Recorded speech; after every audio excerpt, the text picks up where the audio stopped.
और बुज़दिल आदमी और नवाज शरीफ और बेशरम जो मर्जी कर लो। तो रिचर्ड ऑल्सन, स्टेट डिपार्टमेंट को मेरी तरफ से पैगाम दो। और आईजी, एक बार तुम्हें जो तेज बोलर का पंच है वो भी लगा दूं। मैं तुम्हें छोड़ूंगा नहीं, तुम्हें मैं जेल के अंदर डाल के रहूंगा।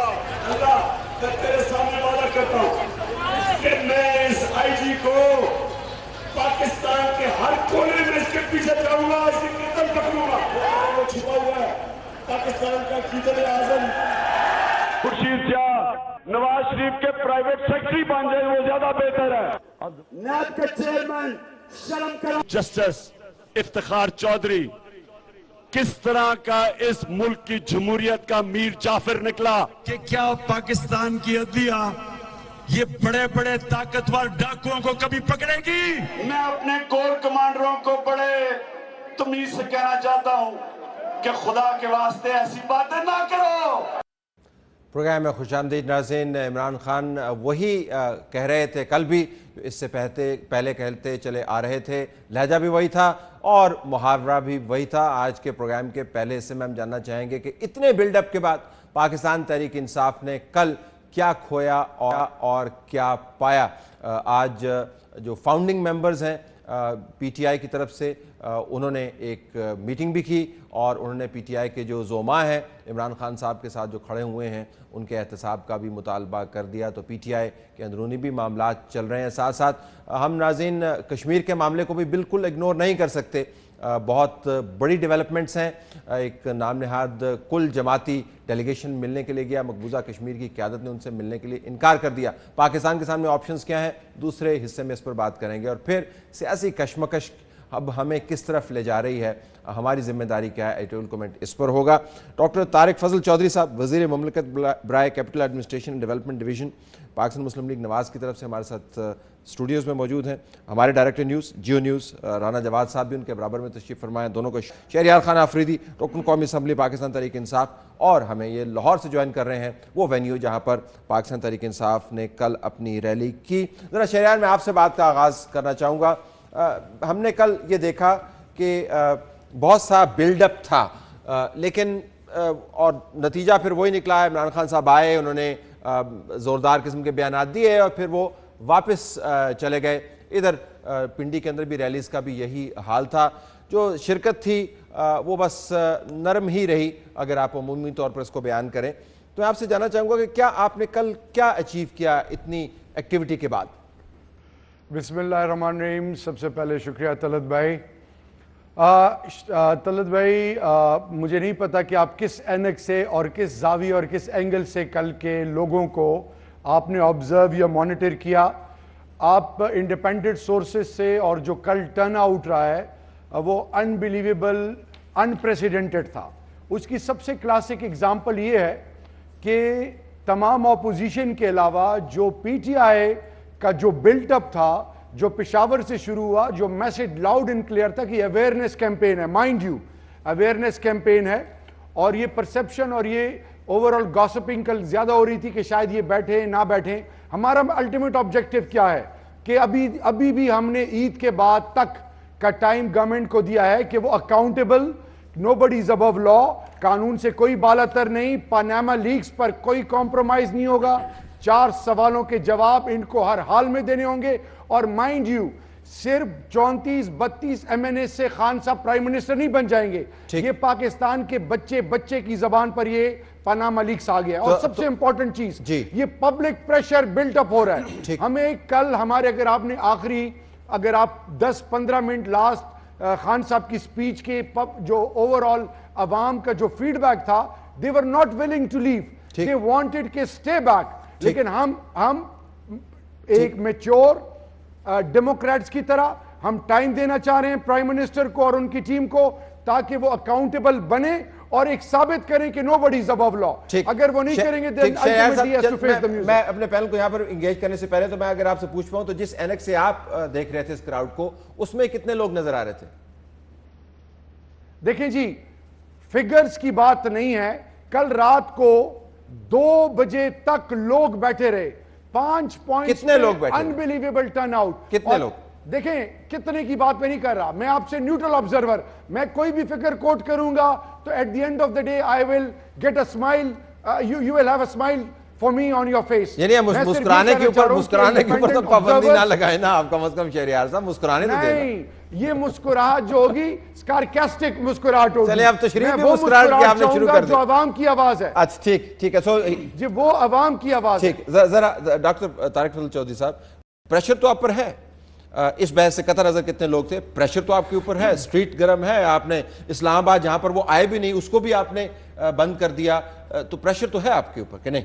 बिस्मिल्लाहिर्रहमानिर्रहीम। तला साहब गुजारिश है कि जहाँ तक प्रेशर का ताल्लुक है, मैं अर्ज़ करूँ कि जो बातें अभी शहरियार साहब ने की हैं, अगर तो ये बात इनके जहन में और इनकी नीयत और इरादा वही है जो इन्होंने कहा है, तो उसके लिए इन्होंने पाकिस्तान तहरीक इंसाफ ने वो तमाम रेलेवेंट जो फोरम्स हैं उन्हें टच किया है और वहाँ पर इन्होंने हमारे ख़िलाफ़ या प्राइम मिनिस्टर साहब के ख़िलाफ़ या उनकी फैमिली के ख़िलाफ़ रेफरेंस दायर किए हैं। ये लोग स्पीकर के पास भी गए हैं, इलेक्शन कमीशन भी गए हैं, सुप्रीम कोर्ट भी गए हैं।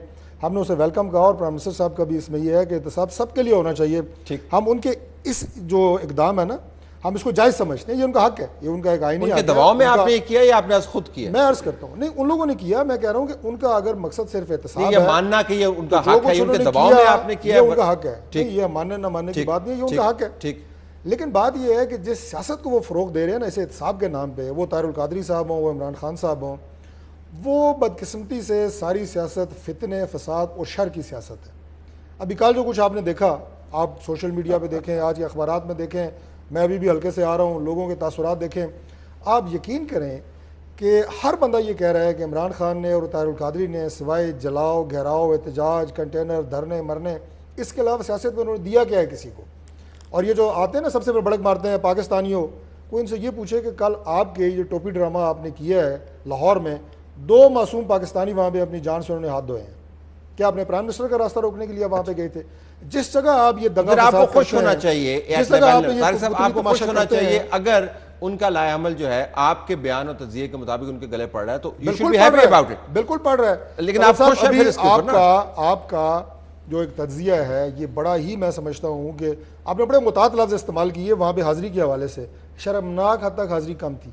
पिंडी के हमारा वो ट्विन सिटी है इस्लामाबाद के साथ, हमारे अपने वर्कर्स वहाँ पे लम्हा बलम्हा की रिपोर्टें, जो शेख रशीद निकले, जो ताहिरुल कादरी साहब के साथ लोग, वो आप देखें। खैर वो तो साथ रिमोट कंट्रोल बंदे साथ लेके आते हैं, इमरान खान साहब को रिसीव करने जो बंदे वहाँ पे आए हुए थे। स्ट्रीट का कोई प्रेशर नहीं। मैं ये अर्ज कर रहा हूँ जी कि वो एक छोटा सा सिर्फ 30 सेकंड में एक लतीफ़ा मैं आपको सुनाऊँ जो कुछ कल हुआ। वो एक शख्स अपने पुराने कॉलेज चला गया, गेट से दाखिल हुआ, उसने कहा same old gate, same old canteen, library देखी, उसने कहा same old library, same old ground. Library में एक मेल फीमेल स्टूडेंट, लड़का लड़की बैठ के कुछ अपने स्टडी कर रहे थे, तो उसने कहा सेम ओल्ड रोमांस। तो उन्होंने कहा जी हम तो स्टडी कर रहे हैं, कंबाइंड स्टडी। कहता है सेम ओल्ड एक्सक्यूजेज। ठीक, तो कल यही सारी same old lies, same old allegations, same old waste of time, same old blunders plunders, और आपकी तरफ से सेम ओल्ड एनालिसिस। हम सिर्फ ये कह रहे हैं कि अपनी जिम्मेदारियों को महसूस करें। अल्लाह ताला ने वैसे ना फितने फसाद फैलाने वालों के लिए खास लफ्ज भी कहा same old statement. Go ahead. Same old की बात तो शायद सही कह रहे होंगे, लेकिन आपका रिस्पांस जो था वो काफ़ी अग्रेसिव था और आपने शहरों को बिल्कुल एक तरह से कंटेनराइज कर दिया था जो किसी ज़माने में होता था। लेकिन दलित असल में सवाल बड़ा आपका रेलिवेंट है कि किसने क्या खोया, किसने क्या पाया। इतनी बड़ी आप हीवल हुई है और सिचुएशन एक आम पाकिस्तानी के जहन में भी फ्लूइड है इस वक्त, किसी तरफ भी जा सकती है। क्या ये जमहूरी हुकूमत बचेगी, नहीं बचेगी, क्या होगा, सड़कों पे खून खराबा होगा, ये सवाल लोगों के जहनों में आए हैं। बिल्कुल। असल बात यह है कि इमरान खान साहब ने कल जो आपकी, मैं बता देता हूँ, कल तो मैं फॉलो कर रहा था एज डायरेक्टर न्यूज़, मेरी रिस्पॉन्सिबिलिटी है। जो इंडिपेंडेंट एस्टिमेट थे वो 6 से 7 हज़ार के दरमियान लोग थे और जो प्रोजेक्शन थी हमारी सिक्योरिटी इदारों की वो तकरीबन 15 से 16 हज़ार कह रहे थे। और ये मैं आपको बता रहा हूँ पिंडी के अंदर, रावलपिंडी के अंदर, अब आपके चेहरे पे स्माइल आ गई है। रावलपिंडी के अंदर 8 से 9 हज़ार लोगों की मैक्सिमम तादाद थी। प्रॉब्लम ये है तलत के कल की बातों में अगर हम एक कंक्रीट तौर पे एनालिसिस करें तो क्या सामने क्या सामने चीज़ क्या आई है। वो बात सही है कि इमरान खान साहब का जो एलिगेशन थी वही थी। इमरान खान साहब टीम अप भी उसी स्ट्रेटेजिक एसेट के साथ हुए जिसका नाम ताहिरुल कादरी है। वो किसका एसेट है, वो क्या करना चाहते हैं, वो क्यों हर साल बाद 2 साल बाद एक मखसूस टाइम पे आते हैं। अगर आप सियासत कर रहे हैं तो सियासत तो आप मेरे वोट के लिए कर रहे हैं, तो मेरा राइट है कि मैं इसकी लेजिटिमेसी ढूंढूं फिर ठीक। कि आप क्या चाहते हैं। तो कल के सारे मार्के में हुकूमत ने भी लूज़ किया है और अपोजिशन ने भी लूज़ किया है। हुकूमत ने एक पैनिक रिस्पांस दे के और जगह जगह कंटेनर लगा के लोगों के रास्ते रोक के, और अपोजिशन ने बगैर कुछ कहे खामखा के लिए इतना बड़ा एक इकट्ठा किया। दोनों ने लूज़ किया, दोनों ने लूज़ किया और इसमें सिचुएशन को थोड़ा सा एग्रेवेट जरूर किया आम आदमी की नजर में। लेट मी गो टू क्या होने जा रहा है। शहरियार, लाहौर जो है वो गढ़ है, लिहाजा जो तादाद की बहस है वो इतनी भी ज़िमनी बहस नहीं है, वो अहम बहस है। आपके जो वोटों की तादाद है वो इस वक्त नाज़रीन के सामने है। जो कुल लाहौर के अपने वोट हैं उसका आपने 31.86% आपने हासिल किया, जो लाखों की तादाद में वोट बनते हैं। स्लाइड आपके सामने है। फिर आपने सारे पाकिस्तान से मोबिलाइज किया, फिर आपके पास साथ पीपल्स पार्टी भी खड़ी हुई थी। अच्छा, वो खोसा साहब और इमरान खान साहब की तस्वीर जो है उसका भी एक दिलचस्प पहलू है, खैर मैं उसके ऊपर नहीं जाता। तो और आपने ये भी कहा कि ये कौम का रिस्पॉन्स है। तो जब कौम का रिस्पॉन्स शहरियार सामने आता है तो फिर नंबर्स की बहस बहुत अहम हो जाती है। लिहाजा मैं आपसे जानना चाहूंगा कि वो कौम का रिस्पॉन्स जो है वो उस शदोमत से नजर क्यों नहीं आ रहा? लिहाजा numbers are important. Go ahead. Talat, जो सबसे हैरानगी और परेशानी का आलम है, जो कि एक पाकिस्तानी के नाते मैं मुल्क से बाहर रहा हूं, आप जैसे क्रेडिबल लोग और राना साहब जैसे लोग जब फिगर्स की गेम में फंसते हैं तो ये आपके व्यूअर्स को डिस्ट्रैक्ट करने वाली एक परसेप्शन क्रिएट होती है। फॉर हेवन सेक, क्या दुनिया के डेवलप्ड वर्ल्ड के लोग जब किसी कॉज और एम को लेकर सामने निकलते हैं, क्या वो मिलियंस में निकलते हैं? जी। पूरे पाकिस्तान को एक्टिवेट नहीं किया गया था। It was only a specific area, specific. नहीं, आप मालाकंड से आपने लोग मंगवाए थे, आपने सारे केपीके से लोग मंगवाए थे। नहीं, केपीके से कोई लोग नहीं आए। मैं आपको स्टेटमेंट सुनवा देता हूं, होल्ड कीजिएगा। खान साहब की स्टेटमेंट सुन लें, आपके पास आऊंगा, वापस आपके पास आऊंगा। आप सुनाएं मेरे। नहीं तलत भाई, लेट मी कम बैक। मैं सिर्फ ये बात पूछना चाह रहा हूं कि रोड ब्लॉक आप करें, कंटेनर्स आप लगाएं, बच्चे शहीद हों और इल्जाम तहरीक इंसाफ पे लगे, बच्चों की पोर्नोग्राफी कसूर में बने आप, पुलिस रिफॉर्म्स आप ना करें, डीपोलिटिसाइज पुलिस को आप ना करें, क्रिमिनल जस्टिस सिस्टम आपका कोलैप्स कर जाए, बाकी रिजवी की रिपोर्ट आप जीआईटी की रिलीज ना करें, लोगों को आप मारें, लोगों अगर को ये आप सब कुछ करें, शहरियार साहब, मैं आप ही के साथ इंगेज रह रहा हूं। Let me complete. Panama leaks पर आप खामोशी और टाइम बाय करें और आप कहें कि दोनों ने खोया है। मैं ये कहना चाह रहा हूं कि हुकूमत is at the losing and, और उनका सर्वाइवल ये कि वो टीओआर आप ही के साथ रहता हूं। आपकी तवज्जो एक तरफ दिलाना चाहता हूं ताकि ये वाजे हो कि मेरा सयाको सबाक नंबर्स के हवाले से क्या है। अनलीब अब्बास आपकी जमात की रिप्रेजेंटेटिव हैं, वो कंटेनर पर मौजूद होती हैं, लाहौर के अंदर रहती हैं, बड़ी मुतहरक कारकुन हैं। उनका ट्वीट जो है हम आपके सामने रख देते हैं। उन्होंने लिखा है जी कि just a small glimpse of the gigantic tsunami in Lahore, Parvez Rashid please count, और साथ उन्होंने तस्वीर भी जोड़ी। अब वो हैरानी ऐसी हुई कि तस्वीर का जब तजिया किया गया तो पता चला ये तो हंगरी के अंदर हजारों लोगों ने एक एहतजाज किया था, मोबाइल उन्होंने उठाए हुए थे, ये उनके ट्वीट के साथ जुड़ा हुआ है। तो जब आप नंबर्स की बात करते हैं तो हम डिस्ट्रैक्ट नहीं कर रहे हैं, आपके क्लेम्स को असेस किया जाता है। तो अगर नंबर्स जो हैं वो लाहौर के अंदर इतने अच्छे थे तो हंगरी की तस्वीर लगाने की क्या जरूरत थी? देखिए, मैं इस पे बारे में कोई कमेंट ऐसे इसलिए नहीं कर सकता कि मैं टोटली क्लूलेस हूं और बगैर होमवर्क के, बगैर तहकीक के कोई बात आगे बढ़ाना झूठ के जिम्मे में आता है। ये हदीस शरीफ है। लेकिन मैं आपको ये चीज बताना चाह रहा हूं कि सिर्फ ये जो अभी राना साहब ने कहा कि हुकूमत ने भी लूज किया, ऑपोजिशन ने भी लूज किया, तो यानी अल्टीमेट गेन फिर जियो को हुआ। मैं सिर्फ ये बड़ी क्लियरली बात करना चाह रहा हूं, जियो को प्रो पाकिस्तान अप्रोच, करप्ट लोग जो इस मुल्क को, जो नहीं एआरवाई नहीं, मैं सिर्फ पाकिस्तान की बात करूंगा। और जब पाकिस्तान फर्स्ट होगा तो हमने वो ऐनक पहननी है जिससे आम पाकिस्तानी को फायदा हो, किसी एक इदारे या किसी एक मीडिया हाउस को फायदा ना हो। एब्सोल्युटली। अब यही बात जरा तारिक साहब के पास है। तारिक साहब, ये इस जाविये से ठीक है कि आपकी हुकूमत खुद ये कहती है कि जब पाकिस्तान तहरीक इंसाफ एहतजाज करती है तो आप उसको मनफी नताइज के ज़ुमरे में बयान ज़रूर करते हैं, जी इतने बिलियन का नुकसान हो गया, मुआशत नहीं हुआ। आप इनकम्बेंट हैं, आप ताकत में हैं, तो उनकी वो कहते हैं कि नुकसान तो आपका ज़्यादा हुआ, दबाव आपके ऊपर ज़्यादा है, एहतजाज आपके खिलाफ हो रहा है। नंबर्स की बहस को अभी भी मौखर कर देते हैं तो आप प्रेशर में तो हैं, आप तो हफ्ते गिन रहे हैं कि जी कब सितंबर खत्म होगा, अक्टूबर आएगा, अक्टूबर खत्म होगा, नवंबर आएगा और नवंबर के बाद इंशाल्लाह, मतलब आप तो इस तरीके से हफ्ता ब हफ्ता जिंदगी गुजार रहे हैं सियासी तौर पर। देखिए गुजारिश है तलत साहब, सबसे पहली बात तो ये है, जो नुकसान का आपने कहा, तो नुकसान ना नवाज शरीफ का होता है ना कोई काबीना का होता है, नुकसान पाकिस्तान का होता है, जिस चीज़ को ये रियलाइज़ नहीं करते और बार बार हमें यही जताते हैं। एक साहब वहाँ पे 10 महीने कनाडा में आराम फरमाते हैं और 2 महीने के लिए यहाँ पे आते हैं और यहाँ पे जनाब वो एक तूफ़ान बर्पा करने की कोशिश करते हैं, हिजान बर्पा करने की कोशिश करते हैं, ये मुसलसल इस कोशिश में लगे हुए हैं।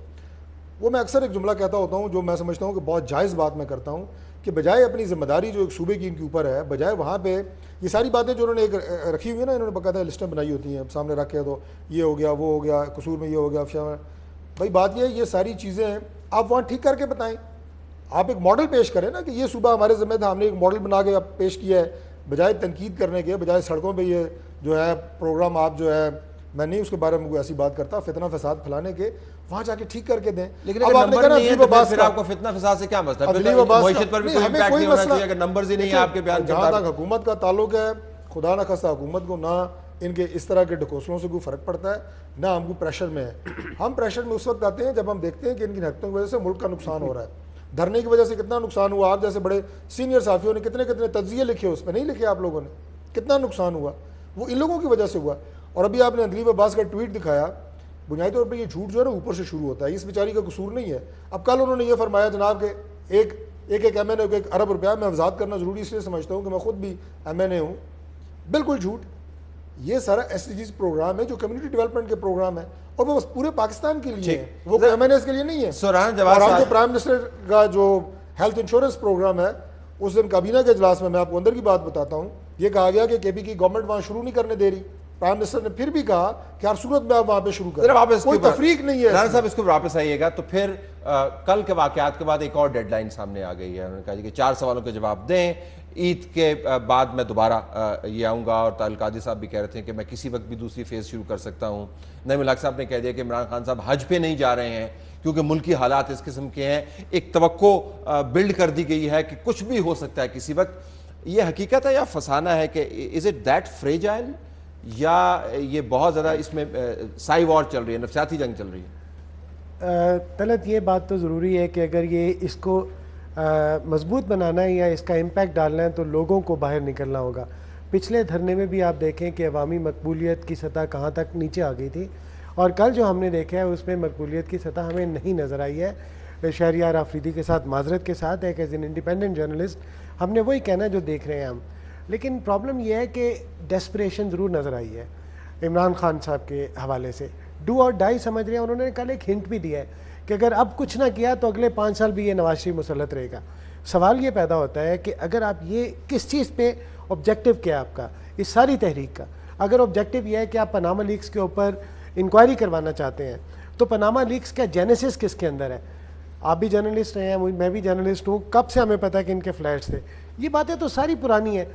अब 3 साल से हुकूमत में इरेलेवेंट तो नहीं है। अगर आपने लेजिटिमेसी लेनी है, इरेलीवेंट बिल्कुल नहीं है, लेकिन अर्जेंसी क्या है इसमें? अगर आपने लेजिटिमेसी लेनी है तो आपने जैसे नंदीपुर का वाकया बताया, आप बताएं कि जो कतर की LNG की डील हुई है इसके अंदर ये घपले हैं, आप बताएं कि इनके बच्चों के ये हैं, तो लोग भी बाहर आएंगे और लोग भी चलेंगे। लेकिन एक और बात अलग बड़ी इंपॉर्टेंट है, जहाँ हम अकाउंटेबिलिटी की बात करते हैं, सियासतदान जो होता है ना वो अपने अल्फाज के लिए अकाउंटेबल होता है, इसलिए कि उसने गवर्न करना होता है। तो क्या ये जो सियासतदान बोलते हैं, इतनी बड़ी बड़ी बातें हम सुनते हैं और कई सालों से सुन रहे हैं और एक एविडेंस सामने नहीं आता, अकाउंटेबिलिटी इसकी नहीं होनी चाहिए? आपके ख्याल में हमारे मीडिया हाउस को भी क्या क्या कुछ नहीं कहा गया, ये दफ्तर आपके सामने टूटा सारा कुछ, तो उसकी अकाउंटेबिलिटी नहीं होनी चाहिए कि भी आपने जो इल्जाम लगाया उसको साबित तो करें, उसको प्रूफ तो करें। शहरियार आपके पास आऊँगा।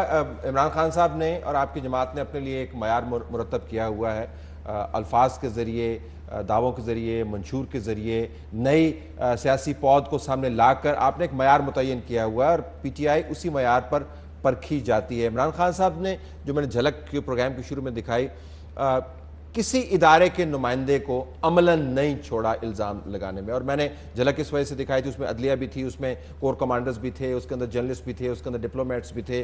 मैं जानना चाहूँगा कि आप वाक़तन समझते हैं कि ये लहजा या तरीक़ाकार जो है पीटीआई के लिए पीटीआई के हमले के भी हमें उसमें जिक्र करना चाहिए। ये जो एग्रेसिव पॉलिसी है पीटीआई के लिए, आपके ख्याल में ये करामत साबित हो रहा है या नहीं? देखें, एक चीज मैं आपको बड़ी क्रिस्टल क्लियर कर दूं, अगर मुल्क को लूट मार का बाजार गर्म हो, लोग अपने गुर्दे बेच रहे हो, लोग जलील हो रहे हैं, मां अपने बच्चों के साथ इज्तिमाई खुदकुशी कर रही हो, अस्पतालों में सहूलियात ना हो, पंजाब में, पंजाब की मैं बात कर रहा हूं, पंजाब में आम बासी जलील से जलील तर होता जा रहा हो, पूरे पाकिस्तान में एमडीजीज की इन्होंने बात की, मेरे हल्के में प्राइम मिनिस्टर 3 साल 2 महीने में 1 टका ना दे, क्योंकि वो पाकिस्तान का शायद खुदा ना खास्ता हिस्सा नहीं है, सूबों को उनका हक ना दिया जाए, 14.6% खैबर पख्तूनख्वा का शेयर है, और फिर जब कॉन्फ्लिक्ट ऑफ कॉमन इंटरेस्ट की बात आती है तो उसमें प्राइम मिनिस्टर का कोई रोल ना हो। तो मैं सिर्फ आपको एक चीज बताता चलूं कि फिर इदारों में और फिर नैब नॉन इफेक्टिव रोल हो, फिर एफबीआर का नॉन इफेक्टिव रोल हो, तो फिर खान साहब और तहरीक इंसाफ भी खामोश होकर बैठ जाए।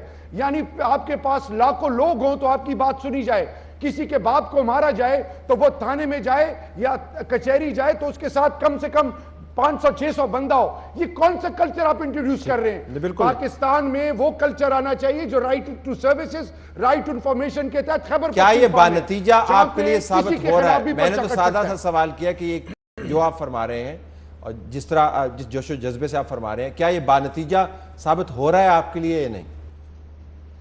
Inshallah, very soon you will be witness to it, Talat bhai. The whole Pakistanis will be witness to it, and they will be made accountable, inshallah. Fair enough. Towards the end, वो कह रहे हैं कि soon enough. क्या अगले 3 महीने में कोई बड़ी खबर आ सकती है? देखिए, मैं अपने भाई से सबसे पहले ये पूछूंगा कि इमरान खान साहब कुछ सियासी लीडर हैं जिनके पास एक सूबे की हुकूमत है, या वो तबलीगी जमात के रहनुमा हैं?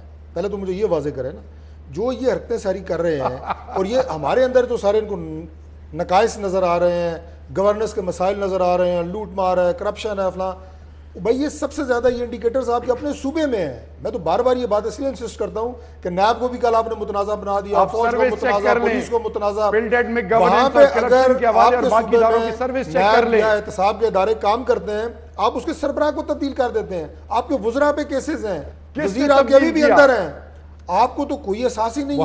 अगर करप्शन का इतना दर्द, आपको इतना दर्द अगर आपके दिल में हो तो कम से कम अपने सूबे में आप ऐसे कुछ ऐसे काम करें, लोगों को दिखाएं कि आप करप्शन के खिलाफ हैं।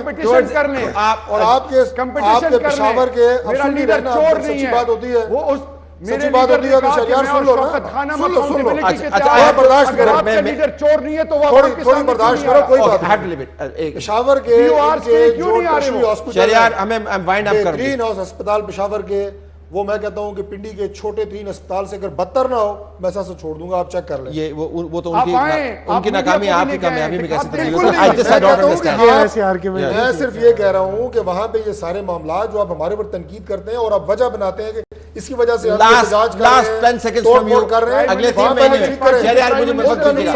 तमाशा बना रहे हैं, आप अपना सियासत का तमाशा बना रहे हैं। तमाशा नहीं है। गेट रेडी डॉक्टर साहब टू फेस द म्यूजिक इंशाल्लाह। प्लीज कुछ देखें, जो इमरान खान साहब की मूवमेंट है, इससे तो कुछ नहीं होने वाला, ना ही ताहिरुल कादरी से। इससे हट के ताहिरुल कादरी साहब आए हैं पाकिस्तान में, क्यों आए हैं? इससे हट के अगर कुछ होना हुआ तो वो होगा, लेकिन उसके चांसेस नजर नहीं आ रहे। Okay, I have to leave it there. नाज़रीन, हमारा कश्मीर पर सेगमेंट तैयार है, स्टे ट्यून्ड फॉर दैट।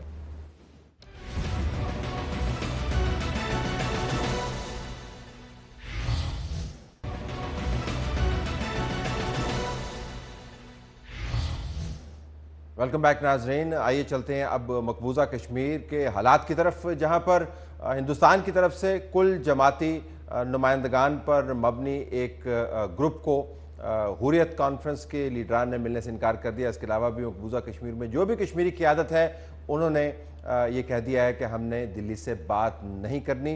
अभी तक जो रिपोर्टेड शहादतें हैं मकबूजा कश्मीर के अंदर, इस फेज़ के अंदर उनकी तादाद 93 है और सैकड़ों अफराद जो हैं अपनी आंखों से बिनाई से महरूम हो चुके हैं। पाकिस्तान में एक बहुत बड़ा इशू बन गया है, सियासी रैलियों के अंदर भी इसके अंदर बात होती है, लेकिन जो सब्सटेंटिव इशू है, असल इशू वो ये है कि क्या पाकिस्तान को इस वक्त हिंदुस्तान के साथ बातचीत करने के रास्ते तलाश करने चाहिए? अगर वो रास्ते मौजूद हैं तो वो क्या हो सकते हैं? ये जानते हुए कि हिंदुस्तान का रवैया क्या है। अहमद बिलाल सूफी साहब हमारे साथ मौजूद हैं, फॉर्मर लॉ मिनिस्टर और माहिर है बैनुल-अक़वामी क़वानीन के और चेयरपर्सन है अक़वाम मुत्तहिदा कमेटी बराए इंसानी हकूक़ जनेवा। बिलाल साहब बहुत शुक्रिया आपने हमें ज्वाइन किया। ये बताइए कि इस वक्त क्या जो हालात आपके सामने हैं, सारी दुनिया के अंदर ये तस्वीर, ये आवाज़ें फैली हुई हैं, हिंदुस्तान ने कह दिया जी कि हमने आपसे कश्मीर के ऊपर बात नहीं करनी, कश्मीर हमारा अटूट अंग है, जो कश्मीर आपके कब्जे में है वो हमने आपसे लेना है, उनका बयान ये है। हमारे पास क्या रास्ता है हिंदुस्तान के साथ बात करने का इस वक्त? जी, इस वक्त आपके पास जो रास्ता है बात करने का, उसको हम कह रहे हैं कि लीगल डिप्लोमेसी। आप पॉलिटिकल फेज़ पे अटेम्प्ट कर चुके हैं, डिप्लोमेटिक लेवल पर भी बातचीत हो रही है, बैनुल-अक़वामी फोरम्स पर भी इशू पे बातचीत हो रही है, लेकिन एक एरिया जिसमें अभी तक कोई बातचीत इंडिया और पाकिस्तान के माबैन नहीं हुई वो है लीगल एरिया, यानी लीगल डिप्लोमेसी। बिकॉज अगर आप हिंदुस्तान और पाकिस्तान के माबैन इश्यूज़ देखें, चाहे वो पठानकोट है, मुंबई है, यादेव का इशू है, तो ये सारे वो इश्यूज़ हैं जिसमें FIR कटी हुई हैं। इन इश्यूज़ में जजेस इन्वॉल्व हैं, प्रोसिक्यूशंस चल रही हैं, और इस हवाले से दोनों ममालिक के दरमियान कोई बातचीत बाकायदा शक्ल में नहीं हो रही। और इसीलिए चूँकि कश्मीर का इशू भी प्रीडोमिनेंटली लीगल इशू है, इसमें चाहे मकबूजा कश्मीर की इंडिजिनस मूवमेंट का मामला हो या कश्मीर का एज अ होल, वो भी एक एसेंशियली लीगल उसका डोमिनेंट व्यू है। तो मैं ये समझता हूँ कि अगर लीगल डिप्लोमेसी की तरफ जाया जाए और दोनों ममालिक उस हवाले से बातचीत को आगे बढ़ाएँ, तो ना सिर्फ बाहमी तौर पर फ़िज़ा हमवार हो सकती है, बल्कि एक दूसरे के ऊपर कॉन्फिडेंस बिल्डिंग भी इम्प्रूव हो सकता है, जो आपके लार्जर इश्यूज़ को रेजोल्यूशन की तरफ लेकर जा सके। बिलाल साहब, सुनने में बहुत अच्छा लगता है और भला मालूम होता है, लेकिन आप बेहतर समझते हैं कि हिंदुस्तान कश्मीर के मामले पर तो कानूनी पहलू की तरफ आना ही नहीं चाहता। वो जो बैनुल-अक़वामी रेजोल्यूशंस हैं उनको मानने से इनकारी है, वो अपने कब्ज़े को अपनी सरजमीन का हिस्सा बताता है। वो जो डिस्प्यूट है वो कहता है कि उसके ऊपर दरअसल पाकिस्तान ने कब्जा किया हुआ। तीसरी बड़ी बात, वो तो कहता है ये दहशतगर्दी का मामला है, इसमें कोई ज़मीन के ऊपर कानूनी बातचीत की गुंजाइश नहीं है। तो डिप्लोमेसी में तो दोनों ममालिक इन्वॉल्व होंगे, नहीं तो हम क्या कर सकते हैं जो पहले नहीं हुआ? जी, हम ये कर सकते हैं कि हम हिंदुस्तान के अंदर जम्मू एंड कश्मीर के अंदर कुछ अहम लीगल डेवलपमेंट्स हुई हैं जिनकी निशानदेही की जा सकती है दुनिया भर के सामने, टू आइडेंटिफाई कि कश्मीर के हवाले से जो हिंदुस्तान का पॉलिटिकल मौक़िफ़ है वो गलत है, वो दुरुस्त नहीं है, वो सस्टेनेबल नहीं है। और उसकी मिसाल Jammu and Kashmir high court की 3 मुख्तलिफ जजमेंट्स हैं। एक जजमेंट में उन्होंने कहा कि आर्टिकल 370 जो है उसको आप एब्रोगेट नहीं कर सकते। तो पहले हिंदुस्तान की हुकूमत का ख्याल ये था कि आर्टिकल 370 को एब्रोगेट करके जो उनका टाइटल है जम्मू एंड कश्मीर का उसको परफेक्ट कर सकते हैं, वो नहीं कर पा रहे। दूसरा जम्मू एंड कश्मीर के हाई कोर्ट की एक और जजमेंट है जिसमें उन्होंने कहा है कि जम्मू एंड कश्मीर जिस तरह से था, राजा की सॉवरेनिटी इंटैक्ट है। और तीसरी जजमेंट जो है जिसमें उन्होंने कहा है कि आपको जम्मू एंड कश्मीर रियासत का फ्लैग हॉइस्ट करना है। कोशिश ये की जा रही थी कि हिंदुस्तान के परचम को लहराया जाए। सो ये जो लीगल डेवलपमेंट्स हैं, उसके अलावा सुप्रीम कोर्ट ऑफ इंडिया में अटेम्प्ट किया गया कि वहाँ पर आर्टिकल 370 को एब्रोगेट करने के लिए जिस तरह पाकिस्तान में सुओ मोटो अटेम्प्ट होता है वहाँ पर हुआ, उसको सुप्रीम कोर्ट के चीफ जस्टिस ने रिजेक्ट कर दिया। सो ये जो कानूनी डेवलपमेंट्स हिंदुस्तान के अंदर हैं, जो हिंदुस्तान के आइन से वाबस्ता हैं, जिनका ताल्लुक हिंदुस्तान के ही लीगल डॉक्यूमेंटेशन से, उनकी तरफ तवज्जो दुनिया भर की दिलानी मकसूद है। क्या होगा अगर हिंदुस्तान सियासी मौक़िफ़ लेता है, फोरम क्या, फोरम्स के ऊपर हम UN की जनरल असेंबली, जी मैं अर्ज करता हूँ, ये इशू आप UN जनरल से रेस कर सकते हैं। UN से सेक्रेटरी जनरल को भी उसकी जुरिसडिक्शन भी आर्टिकल 99 के नीचे कि आपके पास ये मैंडेट है, अभी भी मैंडेट है सिक्योरिटी काउंसिल की रेजोल्यूशन 1172 के नीचे कि आप इन चीज़ों को इदराक करें। और साथ साथ आप हिंदुस्तान को बराह रास्त भी इस बात को बावर करवा सकते हैं कि इन सब चीज़ों के होते हुए आप ये नहीं कह सकते, पहलू तही नहीं कर सकते कश्मीर के ऊपर बात करने की। वो जो आगे से जवाब देते हैं वो कहते हैं जी टेररिज्म पे पेशरफ नहीं हो रही है। तो टेररिज्म पे पेशरफ तो कानून के कॉन्टेक्स्ट में होनी है, यानी जिस तरह मैंने अर्ज़ किया कि पठानकोट के ऊपर जो हमारी तहकीकात हैं उस पर हिंदुस्तान के साथ एक लीगल सतह पर इंटरेक्शन होनी चाहिए। जो बॉम्बे पर है, लीगली पाकिस्तान बहुत कुछ कर रहा है, लेकिन वो बहुत कुछ जो कुछ कर रहा है वो दुनिया के सामने नहीं आ रहा। उस पर उसको सामने लाना ज़रूरी है कि पाकिस्तान की रियासत अपने रिस्पॉन्सिबल एक्ट के तौर पर क्या क्या चीज़ें कर रही है। और ये भी चीज़ लानी ज़रूरी है कि पाकिस्तान की तरफ से नॉन स्टेट एक्टर्स की इंटरवेंशन है, हिंदुस्तान की तरफ से स्टेट एक्टर्स की इंटरवेंशन है, यादेव की सूरत में और बाकी सूरत में। इसी तरह जो अजय देवल वगैरह की स्टेटमेंट है कि मैं 7 साल पाकिस्तान में काम करता रहा, तो वो बेसिकली तो सेल्फ इंडाइटमेंट है, वो तो खुद तस्लीम कर रहा है कि हमारे नेटवर्क्स यहाँ काम कर रहे हैं। सो एक तरफ नॉन स्टेट एक्टर्स की इंटरवेंशन है, दूसरी तरफ स्टेट एक्टर्स की इंटरवेंशन है। दोनों की इंटरवेंशन का जो वे फॉरवर्ड है वो अगेन लीगल है। यादेव को हमने यहाँ पकड़ा है, उसके भी जो भी लीगल प्रोसेस है वो लीगल प्रोसेस के फ्रेमवर्क में होगा। बॉम्बे पर ये समझौता पर जो इशूज़ है वहाँ पर भी केस पेंडिंग है। सो ये 4 मुख्तलिफ अहम केस हैं, पठानकोट, बॉम्बे, समझौता, यादेव।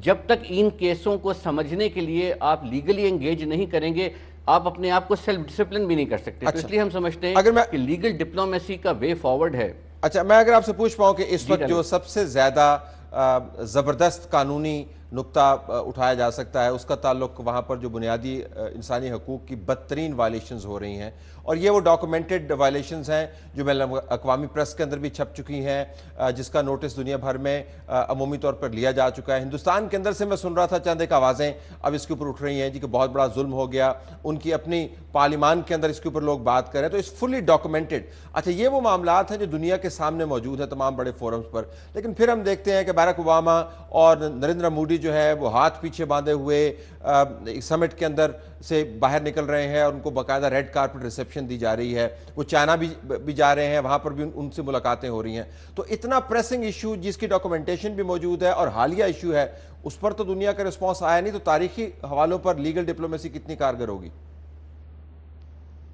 देखिए तलत, एक होता है केस बनाना या नैरेटिव बिल्ड करना, आपसे बेहतर कोई नहीं जानता। नैरेटिव को बिल्ड करना तकरीबन उसी तरह जिसे आप किसी वकील को कहें कि हमारा केस बना दो, वाक़यात सामने ही होते हैं, सारा कुछ सामने होता है, लेकिन आप उसको जिस तरह से, जिस तरतीब से, जिस दलील के साथ उसको लेकर चलते हैं, जिन कानूनी हवालों को लेकर आते हैं, उससे उसमें वज़न पैदा होता है। कश्मीर पाकिस्तान का सबसे बड़ा मामला है, सबसे बड़ा इशू है लोगों की नज़र में भी और स्ट्रेटेजिकली भी।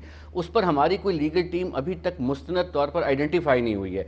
पाकिस्तान की तारीख में जब 1950s या 40s में था, तो उस वक्त जो फॉरेन मिनिस्टर थे वो इंटरनेशनल लॉयर थे, उन्होंने इस मामले को लीगल अंदाज में आगे बढ़ाया। तो मैं समझता हूँ कि आज भी कोई लीगल टीम तश्कील देने की ज़रूरत है जो इसके नैरेटिव को बिल्ड करे। वाक़यात सारे हैं, UN security council, UN general assembly की रेजोल्यूशन 2625 1970 की है, जो कि सेल्फ डिटर्मिनेशन की मूवमेंट को आपको सपोर्ट देना तमाम ममालिक पर ऑब्लिगेशन है, और वो मूवमेंट के लोग बाहर के लोगों से मदद भी तलब कर सकते हैं। ये कानून है, बैनुल अक़वामी कानून है, इस कानून को सामने लेकर आना है। इस कानून के हवाले से जो चीज़ें अभी तक फैक्ट्स आए हैं उनको डॉक्यूमेंट करना है, और इस चीज़ को कि एक इंडिजिनस स्ट्रगल है ये भी तय है। जब ये सब चीज़ें सामने हैं, जिस टेरिटरी पर ये सेल्फ डिटर्मिनेशन की मूवमेंट चल रही है वो खुद डिस्प्यूटेड है, उस डिस्प्यूट की 18 रेजोल्यूशंस एविडेंस हैं। जब ये तमाम मामले हैं तो इस नैरेटिव को सामने लाना, केस की सूरत में दुनिया को प्रेजेंट करना, वो एक सेपरेट असाइनमेंट होगा। अच्छा, और वो असाइनमेंट जो है वो लीगल डिप्लोमेसी की जुमरे में आती है। बिल्कुल बात समझ आती है आपकी, और आपने बहुत अच्छा एक केस बिल्ड भी किया, स्टेट भी किया। इसी से पता चलता है कि कितना मवाद मौजूद है जिसको इस्तेमाल किया जा सकता है। ज़रा टुवर्ड्स द एंड मैं आपसे पूछना पाऊँ, अगर पाकिस्तान का रद्द-ए-अमल देखा जाए तो वो ये होता है जी कि आपने कितने बुलंद आवाज़ में मजम्मती बयान जारी किया है, आपने कितने एहतजाज जो हैं वो अरेंज करवाए हैं, आपने कश्मीरियों के हक़ में अंदरूनी तौर पर कितने सेमिनार अरेंज करवाए हैं।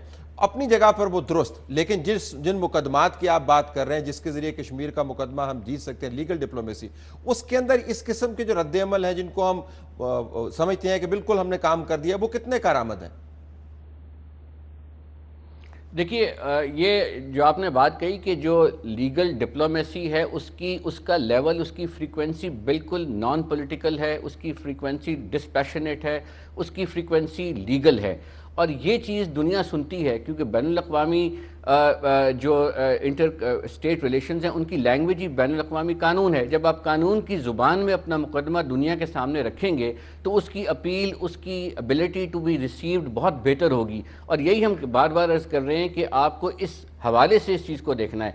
ठीक है, आप 20 लोगों को मुल्कों से बाहर भिजवा रहे हैं, अपने पार्लियामेंटेरियंस को भिजवा रहे हैं, मगर वो एक सियासी अपील है। अभी तक दुनिया के सामने कश्मीर का मुकदमा असर नौ कानून के रेफरेंस से रखा नहीं जा रहा। उसको रखने की ज़रूरत है। जब आप उसको रखेंगे उसमें इतनी इंट्रेंसिक स्ट्रेंथ मौजूद है कि दुनिया के लिए इसको इग्नोर करना बेहद मुश्किल हो जाएगा, बिकॉज सेल्फ डिटर्मिनेशन सिर्फ फ़लस्तीन और कश्मीर के हवाले से।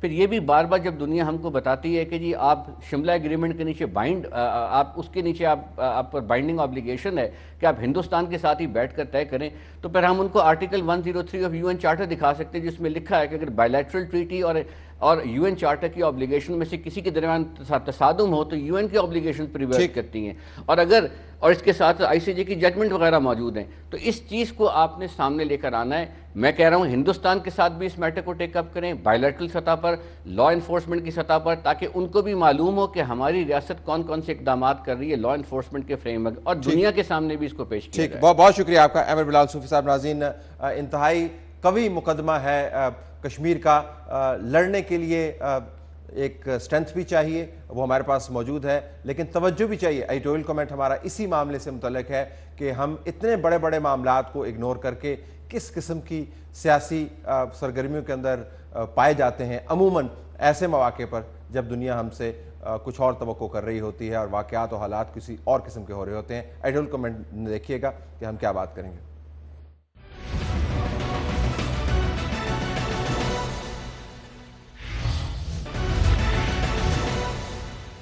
आइए नाज़रीन, चलते हैं अहम नुक्ते की तरफ। अहम नुक्ते का ताल्लुक हालात और वाक़यात से है जो पाकिस्तान के अंदर और बाहर बन रहे हैं और हमारे सियासी तर्ज अमल से है। हमने पिछले कई सालों के अंदर सियासी चपकलश को जमहूरियत का हुस्न करार देते हुए बहुत सारे तनकीदी पहलू जो हैं उनसे इज्तनाब बरता, लेकिन अब वक्त आ गया है कि हम उस इज्तनाब को परे रखें और खुलकर बात करें। सियासत के अंदर जिस किस्म की चपकलिश इस वक्त चल रही है, जो झगड़ा इस वक्त हमें बनता हुआ नज़र आ रहा है, उसमें अहम मुल्की मामलात पस पर्दा जाते हुए नज़र आ रहे हैं। चाहे वो मामलात अवाम के हों, चाहे वो मामलात खारजा पॉलिसी से मुतल्लिक हों, चाहे वो मामलात हों जिन्होंने आने वाली जनरेशन्स के ऊपर बहुत गहरा असर मुरतब करना है। हमारी तवज्जो आपस के जो धूल धप्पा है उसके ऊपर मरकूज़ रहती है, जो नाच गाना है उस पर मरकूज़ रहती है, जो इल्ज़ाम तराशियाँ उसके ऊपर मरकूज़ रहती है।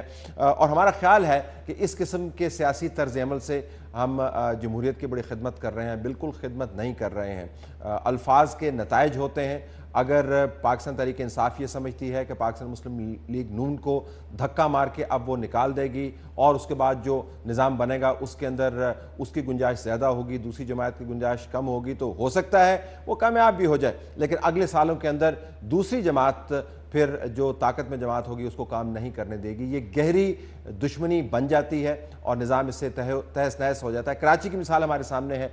तमाम तर जोर लगाने के बावजूद हमने सियासी तौर पर चूँकि वहाँ पर मैनूवर नहीं किया, तो अब कराची के तमाम मामलात हमारे गले में पड़े हुए हैं। मेयर जेल के अंदर बैठा हुआ है, असम्बली में जो मेंबरान हैं वो काबिल कबूल है नहीं, लेकिन मैंडेट उनके पास है। तो इन मामलात से इज्तनाब बरतना है, कुछ सियासी विजडम का हमने दानिशमंदी का मुजाहरा करना है, वरना आज जो चीज़ें हमें अच्छी लग रही हैं कल को हमारे गले पड़ जाएंगी और फिर उस वक्त हम यही कहेंगे कि अगर हमने उस वक्त ये काम ना किया होता तो आज हमारे हालात मुख्तलिफ होते। हमारी तरफ से यही कुछ इजाज़त चाहते हैं। अल्लाह हाफ़िज़।